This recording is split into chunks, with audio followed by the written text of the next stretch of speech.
Nous allons explorer ensemble quel est l'état de la production mondiale et française de ces légumineuses à graines. Mais nous allons aussi voir les différents acteurs de la filière française des protéagineux, des sélectionneurs de semences à la production au champ et à la collecte des grains. Nous allons passer en revue l'évolution de la production mondiale de légumineuses, puis nous ciblerons la production française et canadienne pour comparaison. Nous inclurons la production de soja, qui est la variété de légumineuse la plus cultivée dans le monde. Sur ce premier graphique, l'évolution de la production mondiale des principales légumineuses, sans spécifier d'utilisation pour l'alimentation animale ou humaine, est représentée. Mis à part des fluctuations animales, sur près de 50 ans, les volumes produits ont augmenté avec l'augmentation de la population mondiale. Mais en moyenne, on constate une stagnation de la production. Seuls le haricot et le pois chiche ont vu leur volume doubler en près de 50 ans. Pour l'année 2013, la production mondiale de légumineuses à graines et légumes secs a été de 56 millions de tonnes. À titre indicatif, la production de blé a été de plus de 700 millions de tonnes. Pour la production de soja, nous pouvons voir une augmentation exponentielle de la production alimentée par les besoins en alimentation animale liés à une augmentation de la production de viande et par les changements de méthode d'élevage. Cette production a été multipliée par 5 en 50 ans. La production mondiale de soja est de 308 millions de tonnes en 2014. Cette production importante est en grande partie obtenue avec des variétés OGM. Le succès du soja est un double débouché, un pour l'alimentation animale à plus de 85% et 15% pour l'alimentation humaine directe. À l'échelle nationale, la production de légumineuses est majoritairement à base de pois. Cette production a connu une forte progression entre 1987 et 1998. La production a ensuite été fortement réduite, les exploitants agricoles préférant des cultures plus rentables. Ainsi, on passe en 10 ans d'une utilisation en alimentation animale de près de 300 millions de tonnes de pois à 450 000 tonnes en 2008. La production de soja est faible, surtout en rapport à la production mondiale. La production de légumes secs, ici destinée à l'alimentation humaine, est une production assez stable avec une augmentation récente pour la lentille et le pois cassé. Si on prend en compte la production de haricots demi-secs, c'est-à-dire frais à écossais, la production française est de 80 000 tonnes en 2013. Plus de 80% de la production de lentilles est destinée à l'alimentation humaine, surtout via l'export. Pour le pois cassé, seul 50% est destiné à l'alimentation humaine. L'augmentation de la production de pois et de lentilles entre 2009 et 2013 est tirée par la demande mondiale chinoise et indienne. Ainsi, l'Inde et la Chine sont nos deux plus gros importateurs pour nos pois jaunes et nos lentilles. À l'inverse de la France, le Canada connaît une dynamique très importante pour la production de légumineuses. Ainsi, pour la lentille, le Canada se place parmi les plus gros producteurs de lentilles au monde. La production de lentilles en 2013 est de près de 2 millions de tonnes, avec une moyenne annuelle depuis 2000 de près de 1 million de tonnes. Les principaux clients du Canada sont, comme pour nous, la Chine et l'Inde. Pour sa production de pois, le Canada se place aussi très bien. On constate une augmentation progressive des quantités produites et exportées. Comme pour la lentille, il existe une petite importation. En 2011, le Canada importait un peu plus de 16 000 tonnes de pois pour une exportation de l'ordre de 2,8 millions de tonnes. Comme nous venons de le voir, la production de protéagineux en France et en Europe est principalement destinée à l'alimentation animale. Mais produit-on assez de ces produits pour nourrir nos animaux? Si on fait le bilan de la production et de la consommation des matières riches en protéines, ou MRP, on constate un déficit qui nécessite des importations essentiellement de soja et de tourteaux, de colza et de tournesol. Ces tourteaux venant principalement d'outre-Atlantique. Par définition, les MRP constituent donc toute matière première contenant un taux de protéines supérieur à 15%, hormis les poudres de lait. Jusqu'en 1994-95, cette définition exclut également les cornes glutenphiles. On constate que sur une période de 40 ans, le déficit dans ces MRP est passé de 81% à un déficit de 67%. Donc on s'améliore.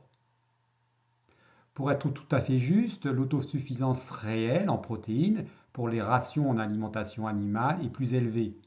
Par exemple, pour les ruminants, on s'y situe plutôt vers 85%, car les besoins en protéines sont aussi couverts par des fourrages et des prairies. On peut se demander pourquoi la France et l'Europe ne sont pas autosuffisantes en MRP. Elles le sont bien pour le blé. Un peu d'histoire est nécessaire. Comme pour toute production agricole, leur développement ou leur déclin est souvent en lien avec des accords bilatéraux entre États et les soutiens financiers de l'Union européenne vers les agriculteurs. L'accord commercial entre l'Union européenne et les USA en 1962 a permis de protéger le marché céréalier en Europe en échange d'une entrée à droit nul pour le soja. Ainsi, la France est devenue un producteur et exportateur de blé et un importateur de soja pour assurer ses besoins en MRP pour l'élevage. Depuis cette période, l'effet conjugué de l'intensification des élevages et du soutien de l'Union européenne aux productions de céréales et oléagineux ont réduit peu à peu la part des légumineuses dans notre agriculture. Elles sont réduites à moins de 3% des terres arables actuellement. Cette figure illustre l'influence des aides financières et de leur abandon sur les surfaces cultivées en protéagineux. On peut y voir les 3 phases d'évolution des protéagineux dans l'Union européenne. Une première phase de développement qui est soutenue par le poids, sous l'effet de l'utilisation d'aides très incitatives. Ce développement est stoppé en 1988 par la mise en place de quotas dits quantité maximale garantie à 3,5 000 tonnes, qui est donc moins favorable aux protéagineux comparé aux mêmes garanties, mais qui était de 160 000 tonnes pour les céréales. La deuxième phase est une phase de stagnation où on a des réformes successives de la politique agricole commune qui permettent le soutien à la production et le maintien des parts relatives de chaque secteur. L'objectif étant, bien sûr, de réduire le déficit européen en matières riches en protéines. Enfin, on constate, après 2000, une phase de déclin, de recul des surfaces en protéagineux, et alors que les besoins en MRP ne faiblissent pas. Pendant une période récente, de 2010 à 2015, montre une petite reprise, particulièrement en France, avec le lancement d'un nouveau plan protéines. On voit bien ici que, mais c'est vrai pour toute autre culture, que les incitations financières influencent la pérennité d'une culture, ici les protéagineux. À titre d'exemple, on voit ici le recul des aides de l'Union européenne pour les cultures de protéagineux, qui s'élevaient à 55 € par hectare en 2009 et qui ont été supprimés en 2012. Dans le même temps, on a une incitation de l'État français qui prend le relais pour soutenir cette production, mais bien sûr avec l'autorisation de la Commission européenne. La dépendance vis-à-vis des importations pour couvrir nos besoins en protéines végétales a conduit très vite à organiser les différents acteurs pour optimiser les productions. La filière, c'est bien sûr des agriculteurs qui mettent en culture des légumineuses pour produire des graines. Décider de cultiver telle variété de pois implique que quelqu'un sera susceptible de l'acheter, Et pour être achetée, il faut que la variété puisse convenir aux utilisateurs. Si une des améliorations variétales sont nécessaires, par exemple pour réduire la teneur en facteurs antinutritionnels, il faut donc des recherches spécifiques auprès des semenciers qui conduiront à la production d'une nouvelle variété. Mais avant qu'elle soit mise en culture chez les agriculteurs utilisateurs, il faudra qu'elle soit cultivée par les semenciers via des agriculteurs multiplicateurs. Terre Oléopro, c'est la filière des oléagineux et des protéagineux en France. Encore un peu d'histoire. En 1973, l'embargo américain sur ses exportations de soja fait prendre conscience de la dépendance de la France et de l'Europe vis-à-vis des protéines végétales made in USA. Nous n'avons pas assez de tourteaux pour apporter des protéines à nos élevages. Les filières oléagineux et protéagineux s'organisent, des programmes de recherche sont lancés pour développer par exemple des variétés de soja mieux adaptées au territoire français. La politique agricole commune subventionne des cultures d'oléagineux, colza, tourteaux et protéagineux. En 1992, la politique agricole commune autorise l'utilisation des terres en jachère pour produire du colza pour des usages non alimentaires. Il faut alimenter la filière diester, mais on a alors des tourteaux de soja pour l'alimentation animale.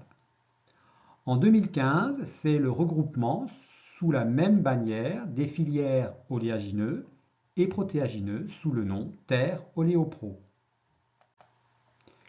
La filière des protéagineux est donc intimement liée à la filière des oléagineux. En 2015, des regroupements et des changements de nom ont relooké les contours des différents syndicats interprofessionnels et des centres techniques. Ainsi, Onidol pour les oléagineux et Unip pour les protéagineux ont fusionné sous la même bannière Terre Univia.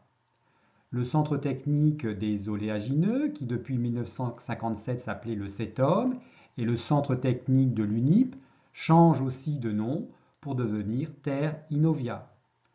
Ce centre technique prend alors en charge les problématiques sur les oléagineux et les protéagineux et axe davantage ses missions sur l'innovation et la performance.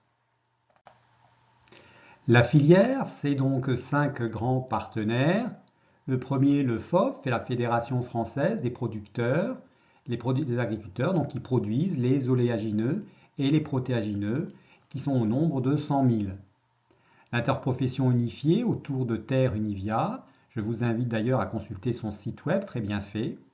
C'est aussi Terre Innovia, centre technique interprofessionnel des oléagineux, des protéagineux et du chanvre. Et oui, je ne vous en ai pas parlé, mais le chanvre, outre les fibres textiles, est une source de protéines intéressantes. À quand un steak végétal aux protéines de chanvre? Enfin, deux structures, l'une industrielle et l'autre financière, issues de l'effet coopératif caractéristique du monde agricole. Ainsi, Avril est un groupe agro-industriel avec par exemple la marque Le Sieur, mais c'est aussi de la production d'alimentation animale et c'est aussi de la chimie à partir des huiles de colza et des autres oléagineux. Sophie Protéol est quant à elle une société de financement et de développement qui est une filiale du groupe Avril. La filière protéagineuse mobilise de nombreux acteurs. Nous l'avons évoqué, la recherche, c'est l'INRA et la R&D des entreprises de sélection. Cela permet de faire évoluer les variétés et de répondre à de nouveaux besoins. Les entreprises de la semence, c'est 25 entreprises de sélection en France, 77 entreprises de production avec la participation de plus de 2200 agriculteurs, multiplicateurs de semences. Le poids, par exemple, c'est 5 nouvelles variétés par an. Enfin, la production de légumineuses est assurée par 20 000 agriculteurs au total et avec une production toute confondue de plus de 800 000 tonnes par an. La filière, c'est encore 250 organismes de collecte et de stockage avec environ 200 coopératives. Ces entreprises assurent le lien entre les producteurs et la demande. Ils collectent, conditionnent et stockent les légumineuses en vue de leur redistribution aux éleveurs, aux producteurs ou aux industriels. Enfin, les industriels avec trois typologies: les spécialistes de l'alimentation animale, les entreprises de négoce en graines entières pour l'alimentation humaine, essentiellement les haricots secs, les lentilles et les pois, et enfin, les entreprises spécialisées dans la production de concentrats, d'isolats de protéines pour obtenir ce que l'on appelle les matières protéiques végétales.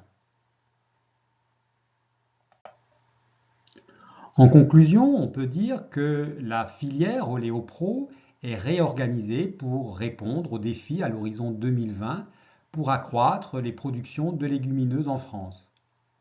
La demande européenne en légumineuses pour l'alimentation humaine est encore timide, mais les nouveaux usages des matières protéiques végétales dans de nouvelles offres alimentaires permettront de stimuler la croissance pour cette filière. De nouvelles variétés sont à l'étude, ciblées pour l'alimentation humaine. Techniquement, nous avons donc la capacité à produire en France les protéines végétales de demain pour l'alimentation humaine et proposer ainsi une alternative pour consommer un peu moins ou plus du tout de protéines animales selon son goût.